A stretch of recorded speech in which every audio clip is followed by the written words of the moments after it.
Guys welcome back to my channel. तो आज मैं एक्सप्लेन करने वाली हूँ प्राइड ऑफ द सेंचुरी ड्रामे का एपिसोड 17 और इसके पिछले सारे एपिसोड मैंने हिंदी में एक्सप्लेन कर रखे हैं। तो अगर आपने वो वीडियोस नहीं देखी है देख लीजिएगा, नहीं तो स्टोरी समझ में नहीं आएगी।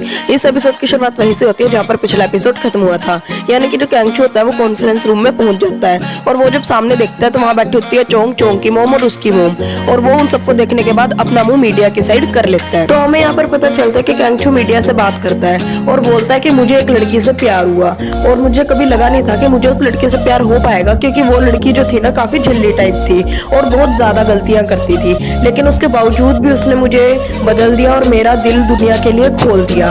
तो है ना, वो बोलता है कि ना त्यान ग्रुप का मालिक मैं और मेरे साथ जो लड़की होगी वो है ड्यूरिम, और ड्यूरिम का नाम वो जैसे ही लेता है वैसे ही है ना वहां पर मीडियो के सवाल शुरू हो जाते हैं कि ड्यूरिम है कौन, क्योंकि उनके आगे तो चोंग है और उन्हें लगा था कि कैंगचू चोंग का नाम लेगा। और ये सारी बातें है ना चोंग की मोम और चोंग देख रहे होते हैं, वो हैरान हो जाते हैं, वो उठ जाते हैं कि ना इसने तो गेम ही पलट दी, और वो सोच रहे होते हैं कि अब तो तू गया कैंगचू। लेकिन रोमी खुश हो रही होती है कि चलो इस इडियट ने कुछ तो ढंग का काम किया। खैर यहाँ से सीन शिफ्ट होता है, हमें दिखाया जाता है कैंगचू के डैड को। कैंगचू के डैड को ना वहां पर सर्वेंट आके बताता है कि कैंगचू किसी और लड़के से प्यार करता है, और वो है ना उसे ना ड्यूरिम की पूरी ना बायोग्राफी देते हैं। डैड को तो ये बात सुनते ही सारा ना धक्का सा लगता है और उनकी तबीयत खराब हो जाती है। सीन यहाँ से शिफ्ट होता है, हमें दिखाया जाता है कैंगचू को। कैंगचू के पास आती है चोंग की मोम और बोलती है कि तुम्हें क्या लग रहा है, तुम जो कर रहे हो वो ठीक है क्या, तुम्हें इसका हर्जाना भरना पड़ेगा। जिसपे कैंगचू ना बोलता है कि मुझे जो ठीक लगा मैंने वो किया और आप जा सकते हो। चोंग की जो मोम होती है वो वहां से चली जाती है और हमें दिखाया जाता है एम्प्लॉय को और रोमी को। तो यहाँ पर जो एम्प्लॉय है ना वो खड़ा हुआ था तो ना कैंगचू से बोलता है कि ना तुम्हें ड्यूरिम पर नजर रखनी है और है ना देखना है कि ड्यूरिम क्या करती है और कहाँ जाती है। तो एम्प्लॉय वहां से चले जाता है और हमें दिखाया जाता है रोमी को। तो रोमी कैंगचू को बोलती है तुम्हें पता है ना इसका क्या इंजाम होगा, जिसपे ना कैंगचू बोलता है कि तुम थैंक यू, तुमने मेरी इतनी मदद करी और मैं चीजें संभाल लूंगा। दूसरी साइड में दिखाया जाता है ड्यूरिम को, जिसको पता चल जाता है कि कैंगचू ने है ना मीडिया के आगे क्या वो दिक्कत कर दी, उसने सारा कुछ मीडिया को बता दिया। तो है ना उसके बाद दिखाया जाता है कैंगचू को जो कि अपने घर पे पहुंच जाता है अपने डैड के पास। उसे पता चल गया था कि उसके डैड की तबीयत खराब होगी। तो यहाँ पर कैंगचू अपने डैड से माफी मांगता है और बोलता है कि मेरे दिल पर ये भार था, लेकिन कैंगचू के डैड कुछ भी नहीं बोलते और बोलते हैं कि उस लड़की का नाम ड्यूरिम है ना। तो जिसपे है ना कैंगचू बोलता है कि हाँ ड्यूरिम ही है, यानी कि है ना डैड तो पहले ही खुश थे, डैड को तो अच्छा ही लग रहा था। हमें दिखाया जाता है कैंगचू को जो कि है ना अपने एक एम्प्लॉय को बोलता है कि ना डैड को ना इस बारे में पता नहीं चलना चाहिए कि उनके फर्स्ट वाइफ किसने मारी थी, इससे है ना उन्हें बुरा लगेगा। सीन शिफ्ट होता है, हमें दिखाया जाता है कैंगचू को और उसकी मोम को। तो यहाँ पर कैंगचू को पता चला था कि जो कैंगचू की मोम है ना उसने है ना सारे जो शेयर्स थे उनकी कंपनी के वो चोंग के नाम कर दिए, और ये बात सुनने के बाद कैंगचू को गुस्सा आता है, वो बोलता है आपको ये सब करने की जरूरत नहीं थी। जिस पर कैंगचू की मोम बोलती है मैं डर गई थी। खैर यहाँ से सीन शिफ्ट होता है, हमें दिखाया जाता है चोंग को। चोंग अपने रूम में बैठी थी, काफी ज्यादा उसे गुस्सा आ रहा था। इतने में ही वहां पर वो भूतनी आ जाती है और बोलती है कि तुम है ना अपने गुस्से को थोड़ा कंट्रोल में रखो।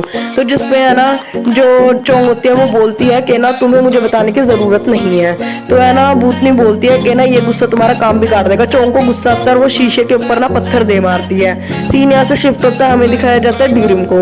ड्यूरिम जैसे ही अपने रेस्टोरेंट के बाहर निकलती है उसे दिखता है कैंगचू सामने खड़ा, और कैंगचू से बोलता है और धोखेबाज कहाँ जा रही हो, जिसपे है ना ड्यूरिम उसे कुछ भी जवाब नहीं देती और सीधा जाने लगती है। तो इसमें कैंगचू बोलता है कि जवाब तो दो, कहाँ जा रही हो। तो इस पे है ना ड्यूरिम उसे बोलती है कि है ना तुमने बहुत बड़ी गलती कर दी, क्या तुमने मीडिया के आगे बकवास फेंक दी, ऐसा क्यों किया। जिसपे कैंगचू बोला आप पता चला जब तुम गलतियां करती हो कैसा लगता है। सीन शिफ्ट होता है, हमें दिखाया जाता है ड्यूरिम को जो कि एम्प्लॉय के पास होती है। एम्प्लॉय को है ना टाई वगैरह बांधती है, एम्प्लॉय के लिए जूते लाई थी, जूते पहनाती है। तो है ना इतने में ही पता चलता है पीछे कैंगचू भी खड़ा था और वो बोल रहा होता है ड्यूरिम को कि है ना क्या कर रही हो तुम, ये कुछ ज्यादा नहीं हो रहा है, और तुम टाई नहीं पहन सकते, जूते भी नहीं पहन सकते। तो जिसपे है ना ड्यूरिम बोलती है कि ना ऐसा कुछ नहीं है, मैं हर बार इन्हें टाई बांधती हूँ। लेकिन कैंगचू बोलता है ये तो ज्यादा ही हो रहा है, तुम तो ऐसे बच्चे की तरह ट्रीट कर रहे हो। ये ना हंसने लग जाते हैं और ड्यूरिम बोलते हैं कि तुम यहाँ पर आए थे, और ये बोल के ये निकल जाते हैं रेस्टोरेंट में जाते हैं जहाँ पर है ना मैनेजर और ड्यूरिम बैठे हुए होते हैं। तो जो ड्यूरिम होते हैं वो मैनेजर के लिए मछली निकाल के रखती है थोड़ी खाने के लिए। तो इस पे कैंगचू को गुस्सा आता है, वो फटाफट अंदर आ जाता है और बोलता है और बच्चे अब तुम खाना भी नहीं खा सकते क्या, और तुम क्या नहीं कर सकते मुझे बताओगे जरा। जिसपे है ना दादी है ना कैंगचू को गुस्सा करने लग जाते हैं, क्योंकि कैंगचू ही तो था जिसने उनका इतना नुकसान करा दिया था।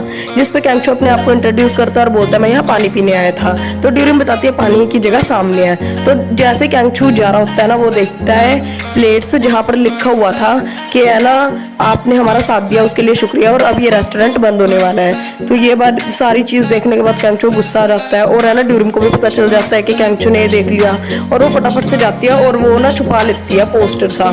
तो जिसपे है ना कैंचो उस पोस्टर को फाड़ देता है और बोलता है कि तुम कहीं नहीं जा सकती, और अगर जाओगी ना मुझे बता देना, मैं तुम्हारे पास आ जाऊंगा अगर तुम मेरे पास ना आना चाहो।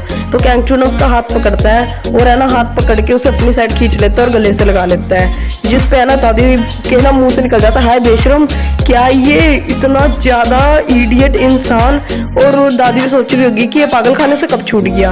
तो है ना इस पे ना कैंचू सॉरी मांगता है और बोलता है कि मैं आपकी पोती से काफी ज्यादा प्यार करता हूँ और है ना हमेशा उसके साथ रहूंगा।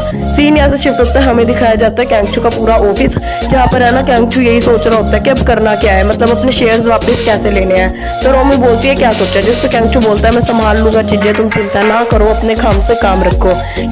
तो यहाँ से सीन शिफ्ट होता है, हमें दिखाया जाता है दादी को, जो कि है ना कुछ जुत्ती वगैरह टाइप देख रही थी। इतने में वहां पर आ जाती है ड्यूरिम और दादी से माफी मांगती है कि मेरी गलतियों के लिए मुझे माफ कर दो, मुझे है ना ऐसा नहीं करना चाहिए था और आपको पहले ही कैंचू के बारे में बता देना चाहिए था। जिसपे दादी बोलती है कि मुझे डर लग रहा है कि ना वो इतने ज्यादा अमीर फैमिली से बिलोंग करते हैं और हमारा क्या होगा अगर उन्होंने कुछ गलत किया तो। जिसपे है ना ड्यूरिम बोलती है नहीं ऐसा कुछ भी नहीं होगा और मैं है ना चीजों को संभाल लूंगी अपने हिसाब से। खैर यहाँ से सीन शिफ्ट होता है और हमें दिखाया जाता है कैंचू के डैड को, जो कि ड्यूरिम से मिलने के लिए उसके रेस्टोरेंट में आए थे।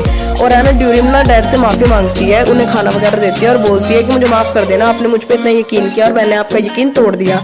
जिसपे डैडी बोलता है कोई दिक्कत की बात नहीं है, और मैं सच्ची कह रही हूँ मुझे सबसे ज्यादा सुलझा हुआ इंसान यही लगा इस ड्रामे, बाकी सारे तो खुद ही उलझे हुए हैं। खैर यहाँ से सीन शिफ्ट होता है, हमें दिखाया जाता है कुछ नौकरों को और वो है ना खाना खा रहे थे जो कि ड्यूरिम ने भेजा था। तो मोम पूछती है ये खाना किसने भेजा, जिसपे वो बोलते हैं ड्यूरिम के रेस्टोरेंट से आया है। तो जिसपे मोम बोलती है मेरे खाने का मन नहीं है और मोम वहां से चली जाती है। मोम काफी ज्यादा पहले ही दुखी थी।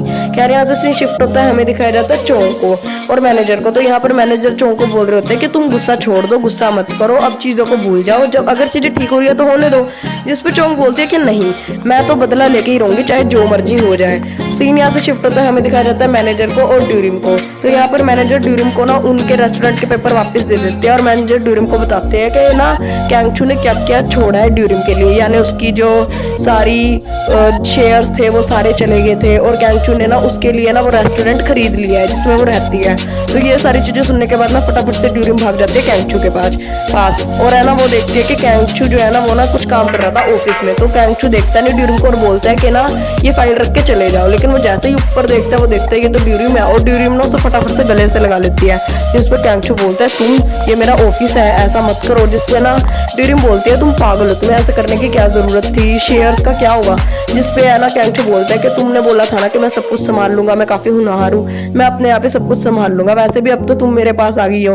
तो जो ड्यूरिम होते हैं वो बोलती है ये तो तुम्हारे लिए घाटे का सौदा है। कैंचू बोलता है नहीं ये तो मेरे लिए सबसे ज्यादा फायदे का सौदा है। यहाँ से सीन शिफ्ट होता है, हमें दिखाया जाता है चोंग की मोम को और कैंचू की मोम को। तो यहाँ पर चोंग की मोम कैंचू की मोम को बोलती है कि क्या आपको डर नहीं लग रहा कि अगर सच मीडिया के आगे आ गया तो क्या होगा, क्योंकि आपका लड़का तो रायते पे रायता फैलाए ही जा रहा है। तो यहाँ पर वो बोलती है कि ना आपको एक हथियारन की लड़की होना कैसा लगता है। हाँ तो इस पे है ना जो कैंचू की मोम होती है वो कुछ भी रिप्लाई नहीं देती और वहां से चली जाती है कि उसकी ना आंखों में आंसू थे काफी ज्यादा।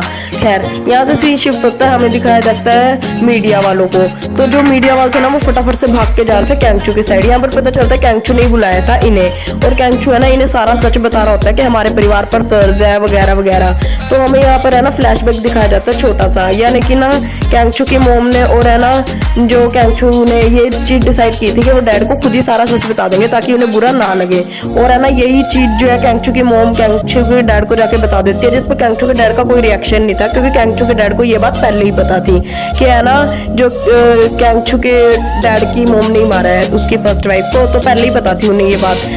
और प्रेजेंट सीन में जो कैंचू था ना ये सारी चीजें मीडिया को बता रहा था। दोबारा से हमें फ्लैशबैक दिखाया जाता है जहाँ पर है ना जो कैंचू की मोम थी वो है ना अपनी मोम के साथ बैठी थी और है ना लास्ट मोमेंट में ये साथ में ही थे। और है ना जो कैंचू की मोम थी वो दुआ कर रही थी कि ना अगले जन्म में आप मेरी बेटी बन के पैदा हो ताकि है ना मैं ना आपका एहसान जो है वो चुका सकूं। खैर प्रेजेंट सीन में ना जो चोंग थी और जो चोंग की मोम थी ना ये सारी चीजें देख रही होती है एलसीडी पे और है ना वो ना डर जाता है कि ना कैंचू की ही ये सारी गेम थी और ये सारे तो खाली मोहरे थे और इन्होंने तो कुछ किया भी नहीं, उसके बाद भी फंस गए। तो ये है ना अपनी नफरत दोबारा दिखा रहे होते हैं कि अब हम करेंगे क्या। मैनेजर इन्हें समझा रहे होते हैं कि मत करो ऐसा कुछ भी नहीं होगा, सब कुछ ठीक हो जाएगा, लेकिन तुम ऐसा करना तो कम से कम बंद करो। इतने में ही वहां पर आ जाते हैं पुलिस वाले, जो कि है ना चोंग की मोम को ले जाते हैं ड्यूरिम को किडनैप करने के जुर्म में, क्योंकि उन्होंने ड्यूरिम को मारने की कोशिश करी थी। यहाँ पे चोंग उन्हें रोकने की कोशिश करती है, लेकिन वो नहीं रुकते और ले जाते हैं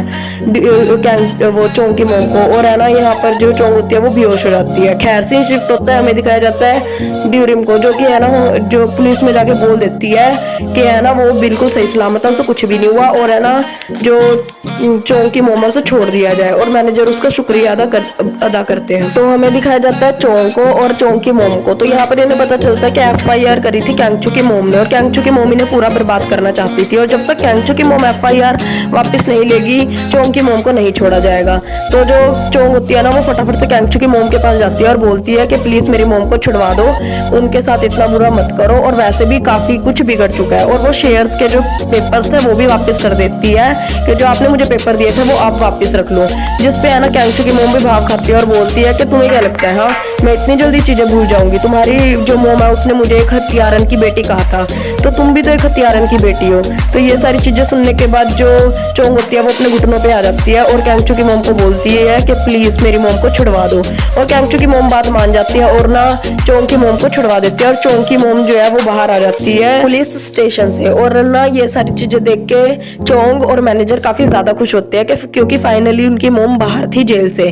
खैर यहाँ से सीन शिफ्ट होता है, हमें दिखाया जाता है कैंगचू की मोम को, जो कि कैंगचू के डैड को कैंगचू के डैड की फर्स्ट वाइफ की जो कॉपी थी वो दे रही होती है, यानी पर्सनल डायरी थी वो दे रही होती है, और माफी मांग रही होती है कि जो भी गुनाह किए उनसे माफ कर दीजिए मुझे, और है ना आप ये डायरी रखिए, आपको अच्छा लगेगा इसे पढ़ के, इसमें काफी ज्यादा पुरानी यादें हैं। और यहीं पर सीन खत्म हो जाता है, ये एपिसोड खत्म हो जाता है। तो अगला एपिसोड देखना काफी ज्यादा इंटरेस्टिंग होगा। खैर कैंगचू को पता चल चुका है कि ड्यूरिम कौन है, और है ना इनके बीच में प्यार भी हो चुका है। अब आगे देखना इंटरेस्टिंग होगा कि चोंग क्या करेगी, भूल जाएगी या नहीं। खैर आप मेरे चैनल को लाइक एंड सब्सक्राइब कर दीजिएगा। बाय।